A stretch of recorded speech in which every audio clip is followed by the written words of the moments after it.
চারটা শক্তি একত্রিত হয়ে হাদিকে হত্যা করেছে।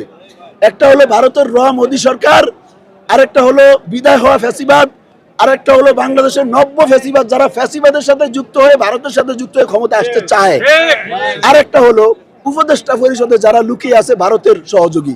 এই চারটা গ্রুপ মিলিয়ে হাদিকে হত্যা করেছে। না ভোটের প্রচারণা যারা চালায় তারাই মূলত হাদিকে হত্যা করেছে। দুইজন আইনজীবী জড়িত, তারাও কিন্তু ওই নব্য ফ্যাসিবাদের সাথে জড়িত যারা নতুন করে ভারতের সাথে আতাত করে ক্ষমতা আসতে চায়। ফ্যাসিবাদ তারাই যারা ভারতের সাথে দালালি করে, মোদির সাথে আতাত করে, আওয়ামী লীগের ফ্যাসিবাদের সাথে আতাত করে নতুন রূপে ক্ষমতা আসতে চায়। আমি শহীদ ওসমান হাদি হত্যার বিচার চাইব না, কারণ বিচার কেমন হবে এই দেশে তার আলামত আমরা পেয়ে গেছি। স্বরাষ্ট্র উপদেষ্টাকে সাংবাদিকরা প্রশ্ন করেছে 5 আগস্টের আগে যে অস্ত্রগুলো লুটপাট হয়েছে সেই অস্ত্রের কি খবর, যেহেতু হাদিকে গুলি করে হত্যা করা হয়েছে। তিনি কি বললেন? তিনি বিষয়টা এড়িয়ে গিয়ে পেঁয়াজ এবং আলু নিয়ে গবেষণা শুরু করলেন। তারপরে আমাদের আইন উপদেষ্টা তিনি বললেন যে হাদির যে হত্যাকারী যারা, তারা যে বাংলাদেশ থেকে পালিয়ে গেল এবং তাদের যে আদালত থেকে মুক্তি দেওয়া হলো সেটার সাথে নাকি আইন উপদেষ্টার কোনো সম্পর্ক নাই, তিনি এড়িয়ে গেলেন। তাহলে আইন উপদেষ্টার যদি এখানে কাজ না থাকে, সম্পর্ক না থাকে, তাহলে আইন উপদেষ্টা যে একটা পদ, এই পদটাই আমাদের দরকার নাই, এটা দরকারই নেই, যেহেতু এর সাথে সম্পর্ক নাই। তারপরে আসছে নির্বাচন কমিশনার। নির্বাচন কমিশনার বললেন হাদির হত্যা নাকি বিচ্ছিন্ন ঘটনা। আমি বলবো এটা যদি বিচ্ছিন্ন ঘটনা হয় তাহলে স্বৈরাচারের আমলের যে নির্বাচন কমিশনার, তাকে যে পাবলিক যেভাবে জুতা পেটা করছে, আপনারাও যখন পাবলিক ঠিক একইভাবে জুতা পেটা করবে, তখন আমরা শাহবাগের ওসমান হাদি চত্বর থেকে দাঁড়িয়ে বলবো এটি একটি বিচ্ছিন্ন ঘটনা। আমরা বলবো শহীদ ওসমান হাদির রক্ত বৃথা যাবে না।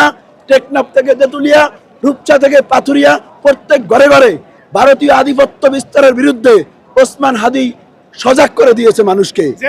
এই রক্তের দাগ রাজপথ থেকে আমরা মুছতে দেব না। 1000 বছর বেঁচে থাকবে প্রিয় ওসমান হাদি, এবং আমরা এই রক্তের বদলা নেবই নেব ইনশাআল্লাহ।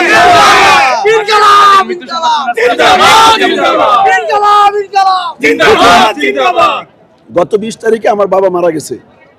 আমি যতটা না কষ্ট পাইছি তার চেয়ে বেশি কষ্ট পাইছি হাদির মৃত্যুর পরে। কেন?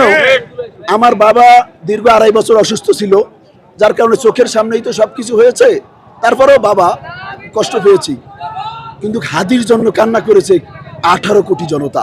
আমি তো কান্না করেছি আমার বাবার জন্য, কিন্তু হাদির জন্য কান্না করেছে 18 কোটি জনতা।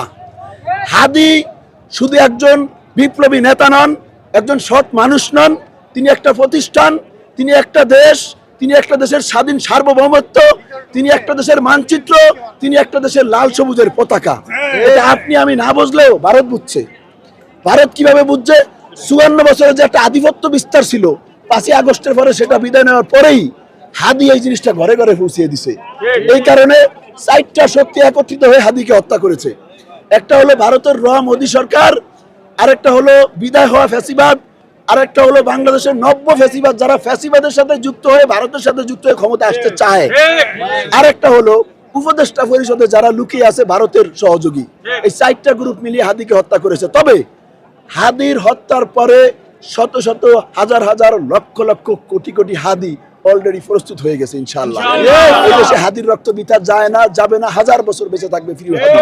ধন্যবাদ।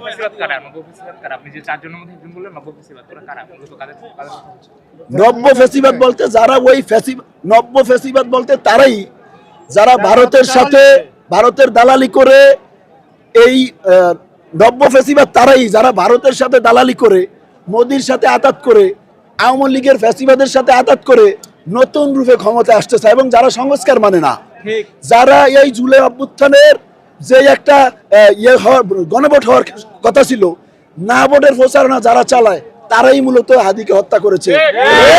এবং হাদির যেই আইনজীবী, ওই হাদির হত্যার যে আইনজীবী, হাদির হত্যার ঘটনায় যারা পালিয়ে গেছে দেশ থেকে, তাদেরকে অব্যাহতি দেওয়া হয়েছিল। 2জন আইনজীবী জড়িত, তারাও কিন্তু ওই নব্য ফ্যাসিবাদের সাথে জড়িত যারা নতুন করে ভারতের সাথে